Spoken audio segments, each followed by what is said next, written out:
Assalamualaikum warahmatullahi wabarakatuh.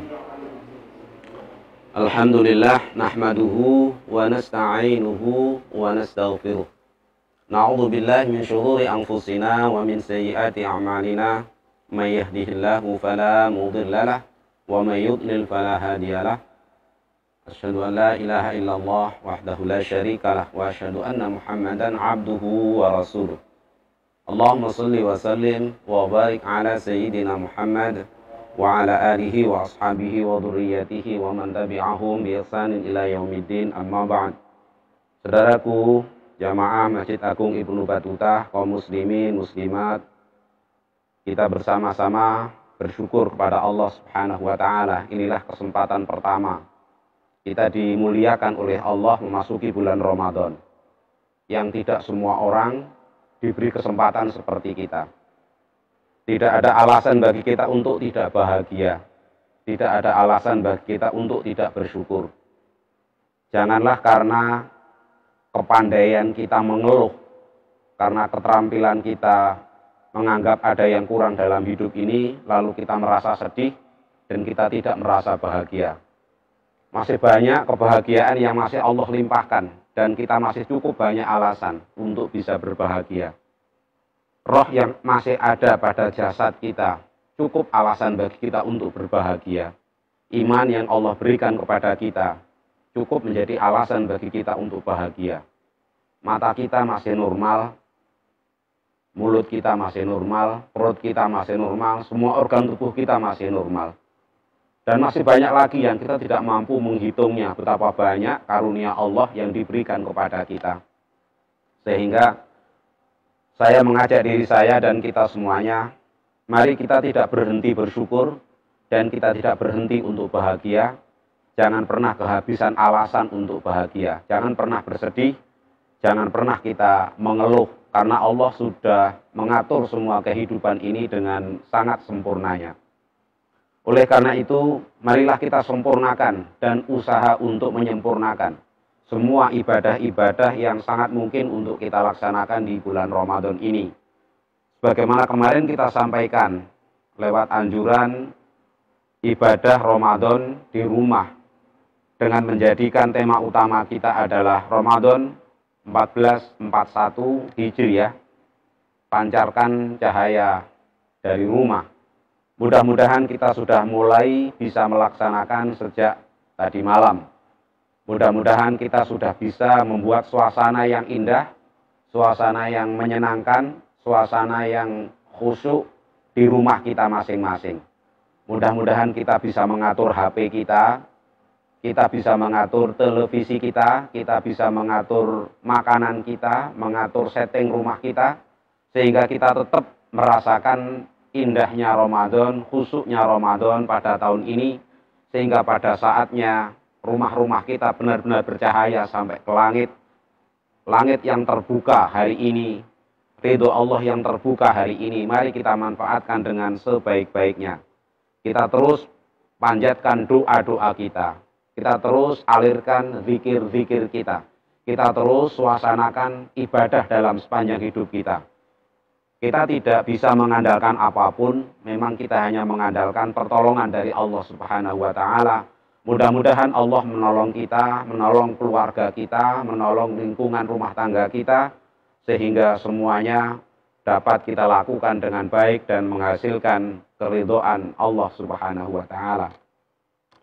Saudaraku, jamaah Masjid Ibnu Battuta, di antara rangkaian kajian yang bisa kita sapa dari masjid, tadi malam sudah dimulai adalah kajian tajwid, itu setiap sholat tarawih.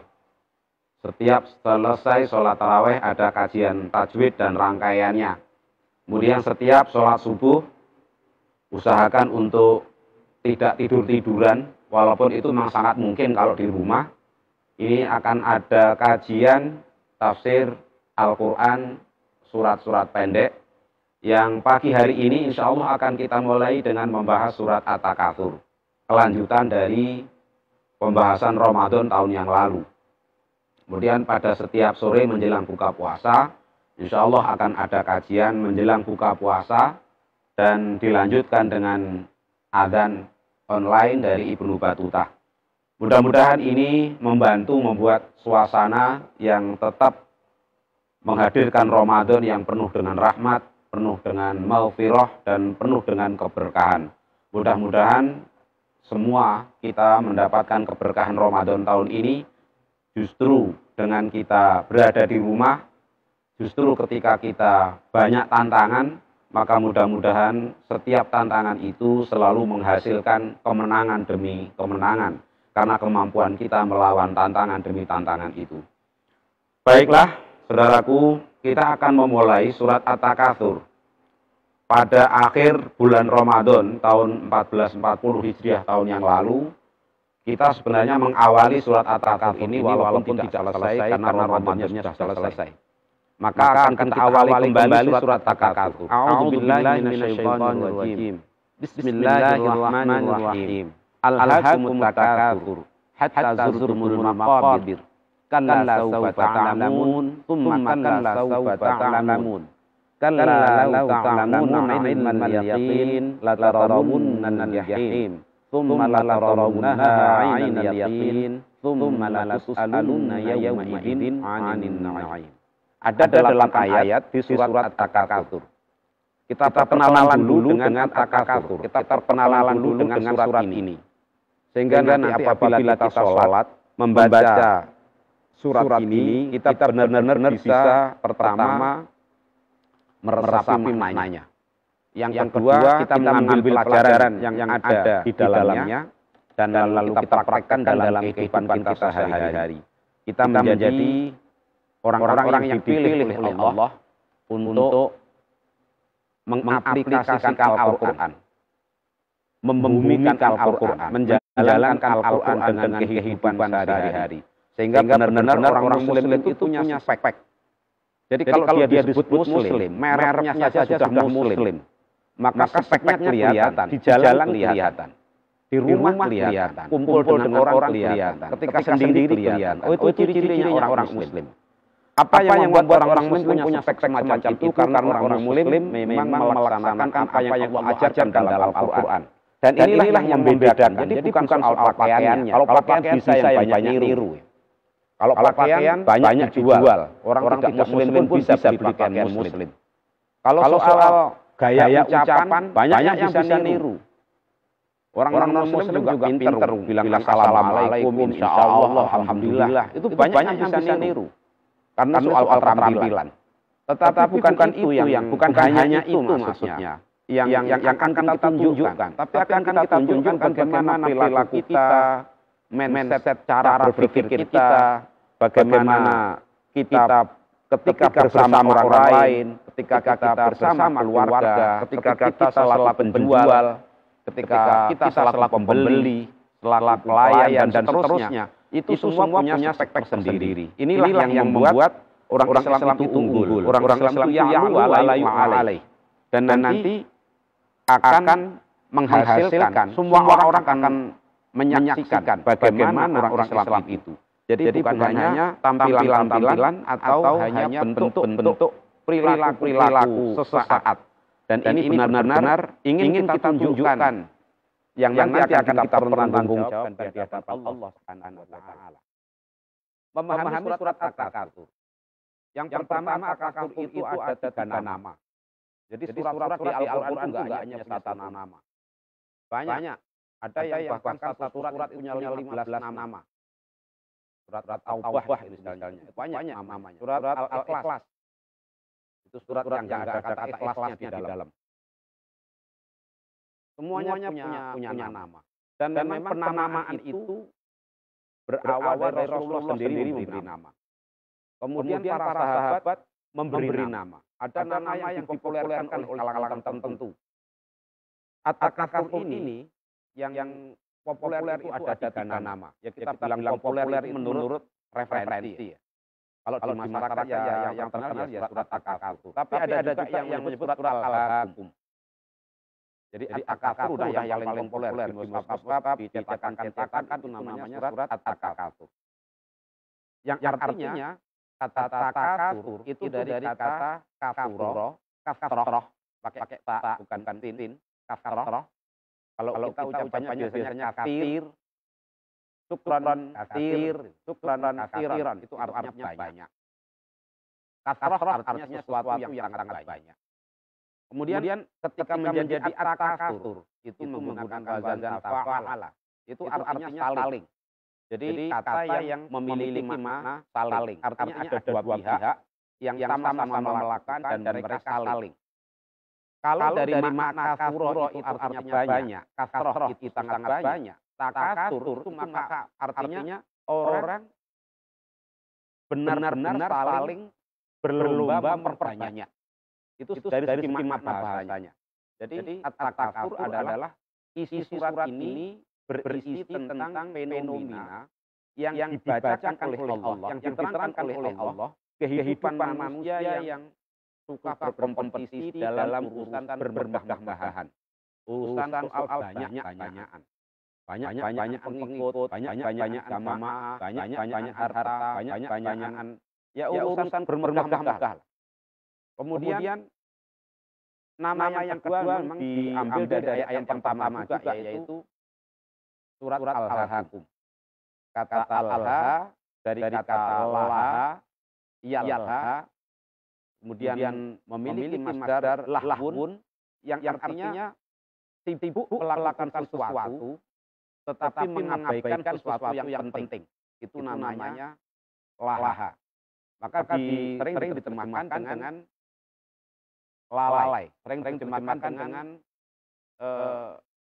mengabaikan. Jadi al-hakumut takasur itu dari kata nama surat al-hakum itu diambil dari kata di ayat yang pertama, yaitu al-hakumut takasur. Berarti dari satu ayat pertama memberi dua nama. Yang pertama nama at-takasur di akhir ayat 1 dan al-hakum itu di awal ayat. Nama yang ketiga itu diambil dari ayat yang kedua, maqabirah namanya. Jadi surat ini juga di kalangan sahabat juga dikenal dengan nama maqabirah. Karena ada ayat di akhir ayat 2 yang berbunyi hatta zurtumul maqabir. Yang artinya sehingga kalian mengunjungi, zurtum kalian mengunjungi, menziarahi. Sehingga kalian menziarahi maqabir. Nah, apa maqabir itu atau maqabirah? Kita sering tidak bisa memisahkan apa bedanya kuburan sama alam kubur. Jadi kalau tempat memakamkan itu namanya makbaroh. Jadi ada satu makam, itu bahasa Arabnya makbaroh. Bukan kubur, bukan kuburun. Sedangkan kuburun itu kalau dari sisi fisik itu maknanya beberapa tempat atau beberapa kuburan yang mengumpul dalam satu tempat, itu namanya kuburun pakai wawu, kuburun. Jadi kalau satu namanya makbaroh, kalau ada satu lokasi isinya beberapa kuburan, beberapa tempat pemakaman, itu namanya kuburun. Nah, beberapa klaster kuburun. Jadi beberapa lokasi yang di dalamnya ada kuburun, misalnya ada tempat pemakaman di jalan pendidikan, ada tempat pemakaman di kampung Jawa, ada tempat pemakaman di Sesetan misalnya. Maka beberapa tempat itu disebut dengan namanya maqabir. Jadi jamak dari kuburun itu adalah maqabir. Jadi beberapa tempat pemakaman. Beda lagi dengan alam kubur. Kalau alam kubur itu nama lain adalah alam barzakh. Alam barzakh itu sebuah alam. Jadi kalau kita nanti mati, maka ruh kita itu ada di alam kubur, belum tentu ada di jalan pendidikan. Belum tentu ada di kampung Jawa. Belum tentu ada di tempat pemakaman itu.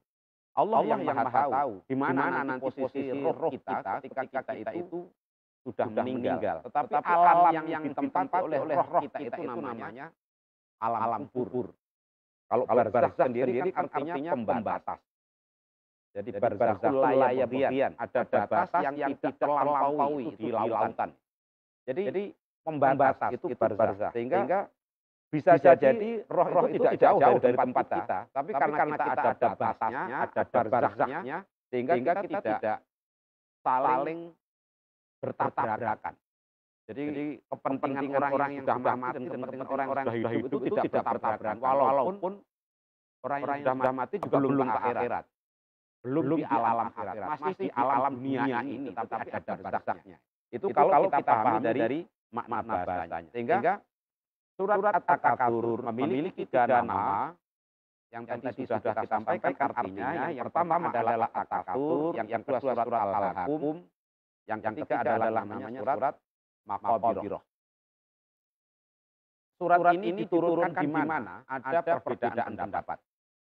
Karena ada riwayat termasuk yang saya pegang ini kitab Ibnu Katsir itu termasuk yang mengaitkan peristiwa surat At-Takatsur ini dengan perlombaan atau persaingan dua suku dari orang-orang Madinah, dari sahabat-sahabat Ansor yang mereka suka membangga-banggakan apa yang mereka miliki. Tapi karena kaitannya dengan Madinah sehingga ini ayat-ayatnya turun di Madinah. Artinya ini ayat-ayat Madaniyah. Tetapi yang populer surat At-Takatsur itu turun di Mekah. Jadi turun sebelum Rasulullah hijrah. Maka dikenal dengan nama ayat-ayatnya Makkiyah. Karena ada perbedaan. Memang kalau dari sisi orang membedakan apa bedanya ayat-ayat Makkiyah dan ayat-ayat Madaniyah dari segi isi. Jadi kalau dari segi isi, surat Makkiyah itu banyak berisi tauhid.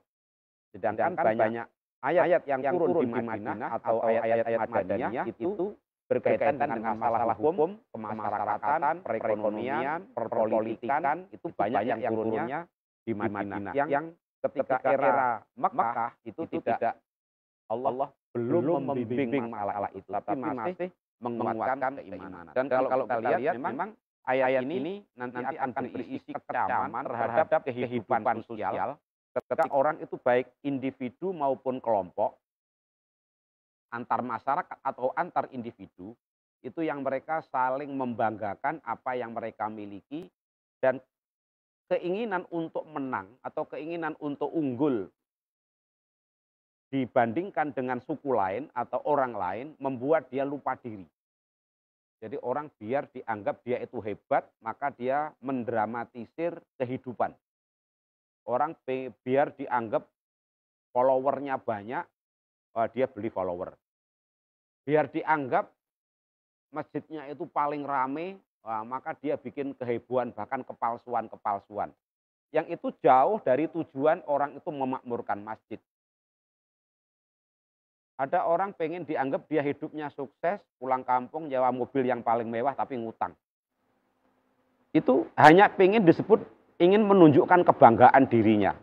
Dan kenyataannya memang ini menjadi semacam naluri manusia. Karena ini menjadi naluri, orang itu tidak ada yang mau dikalahkan. Tidak ada yang mau dianggap sepele. Semua orang itu pengen dianggap dia itu hebat.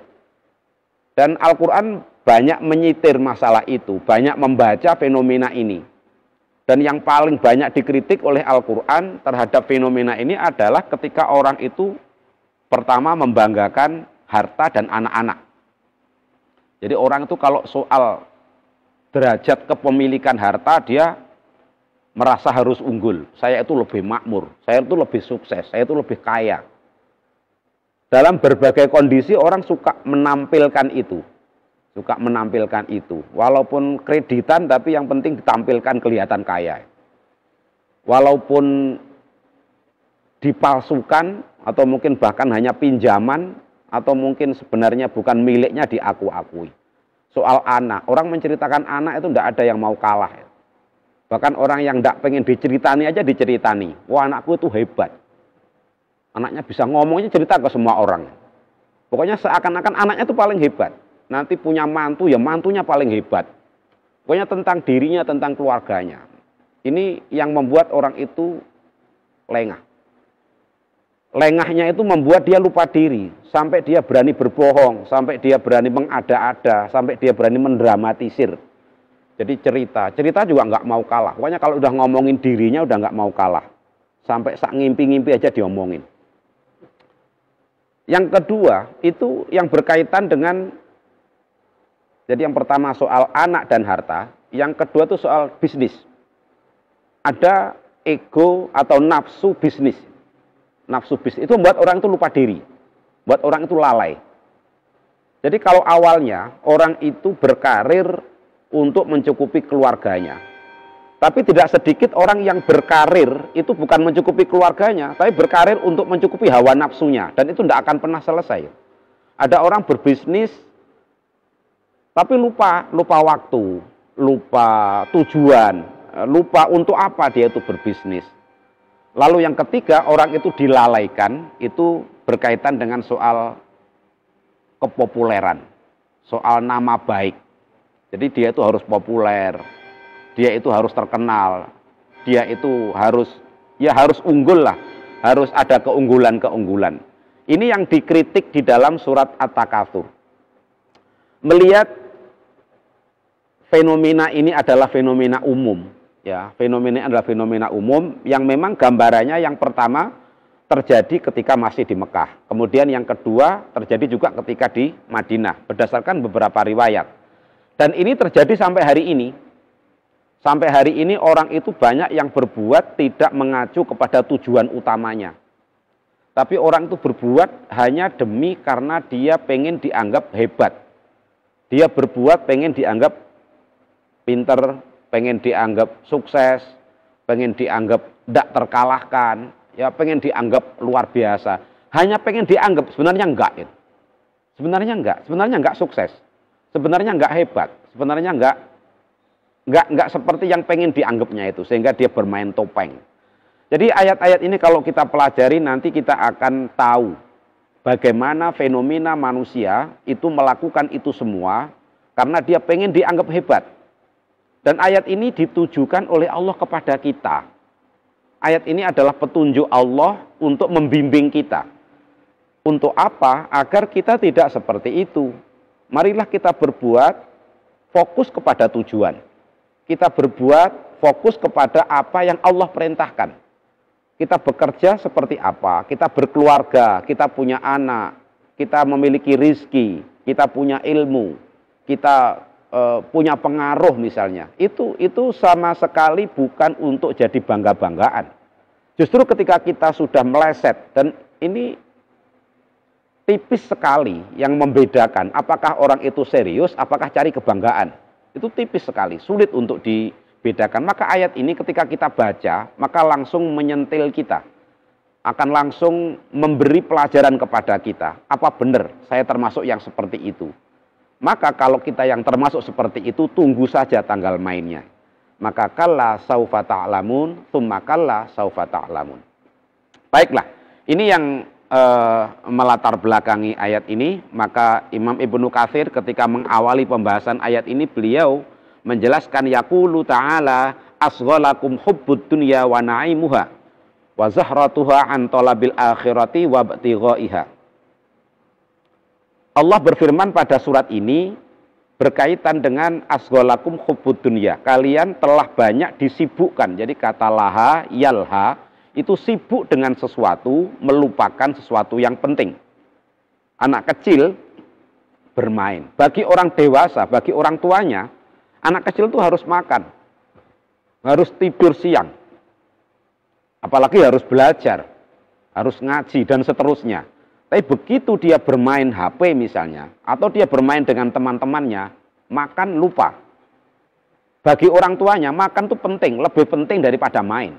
Bagi orang tuanya. Tapi begitu dia sudah pegang HP, udah nggak ingat makan, dan tahu kan akibatnya. Akibatnya, ya kalla saufa ta'lamun, ya sakit. Itu kalau anak kecil. Nah kita memang bukan anak kecil, tetapi kita sama dengan anak kecil itu. Ketika kita sudah melakukan satu aktivitas, kita lupa dengan yang lebih penting, lupa dengan tujuan yang sebenarnya. Bekerja keras tapi lupa anak, lupa istri. Lalu untuk apa? Setiap hari sibuk tapi tidak pernah ingat akhirat. Jadi ayat ini nanti akan berbicara tentang orang-orang yang menyibukkan dirinya, Ai asghalakum hubbud dunya. Kalian telah disibukkan dengan mencintai dunia, wa na'imuha, dan disibukkan menikmati. Jadi pertama mencintai, yang kedua sibuk menikmati. Jadi sibuk nyari, habis gitu sibuk ngabisin. Wa zahratuha, dan sibuk membuat aksesori dunia. Jadi ditampil aksesori, zahrah itu kan bunga ya, aksesori. Aksesori itu kan tampilan. Tampilan-tampilan. Wa an talabil akhirati, sehingga melupakan atau meninggalkan mencari akhirat. Padahal hidup kita tidak lama dan akhirat itu pasti lama. Dunia itu tidak pasti, akhirat itu pasti. Orang yang kerja keras belum tentu kaya. Orang yang sudah punya lap mobil belum tentu punya mobil. Orang yang sudah punya kunci rumah belum tentu punya rumah, karena kunci bisa dipesan. Dan kesibukannya itu justru melupakan tujuan yang sebenarnya, mencari akhirat. Seharusnya sekarang sibuk kita itu untuk mengumpulkan akhirat. Wa tamadda bikum dzalika hatta ja'akumul mautu wa zurtumul maqabira wa sirtum min ahliha. Sehingga kalian terus-menerus melakukan itu dan kalian tenggelam di dalam kehidupan sampai ja'akumul maut. Sampai datang kepada kalian tiba-tiba malaikat Israel, tiba-tiba kita sudah sakit-sakitan, tiba-tiba sudah tua, tiba-tiba sudah sakit parah, tiba-tiba sudah sekarat, dan tiba-tiba kita sudah masuk ke dalam kuburan, kepada tempat-tempat pemakaman. Wasirtum min ahliha, dan tiba-tiba kita sudah berada di kuburan itu. Padahal waktu yang kita alami begitu lama sebenarnya, kesempatan begitu luas, tapi kita tidak pernah memanfaatkan itu. Tahu-tahu kita sudah, loh, aku kok sudah di alam kubur, aku kok sudah mati. Tiba-tiba waktunya sudah habis. Dan ini yang Allah ingatkan dari surat At-Takatsur. Kita akan lanjutkan ayat-ayat ini, kita belum membahas satu ayat pun. Ini mudah-mudahan menjadi muqaddimah untuk kita, mudah-mudahan kita terus melanjutkan untuk mempelajari, untuk memahami dan mengamalkan ayat-ayat Al-Quran dalam kehidupan. Mudah-mudahan Allah istimewakan kita dengan keistimewaan iman dan Islam. Mudah-mudahan Allah tampilkan kita bukan karena kita pengen ditampilkan, tetapi karena Allah menunjukkan kita menjadi contoh bagi orang-orang yang lain. Selamat menjalankan ibadah puasa. Mudah-mudahan seluruh perjuangan kita mendapatkan balasan dari Allah Subhanahu wa Ta'ala, dan seluruh penderitaan kita mudah-mudahan diangkat oleh Allah, dan seluruh kesabaran kita mudah-mudahan dibalas oleh Allah Subhanahu wa Ta'ala. Kita akhiri bersama dengan bacaan hamdalah, istighfar dan doa kafaraah majelis. Alhamdulillahi rabbil alamin, astaghfirullahal azim, subhanakallahumma wa bihamdika asyhadu an la ilaha illa anta astaghfiruka wa atubu ilaik. Wallahu a'lam bissawab. Assalamualaikum warahmatullahi wabarakatuh.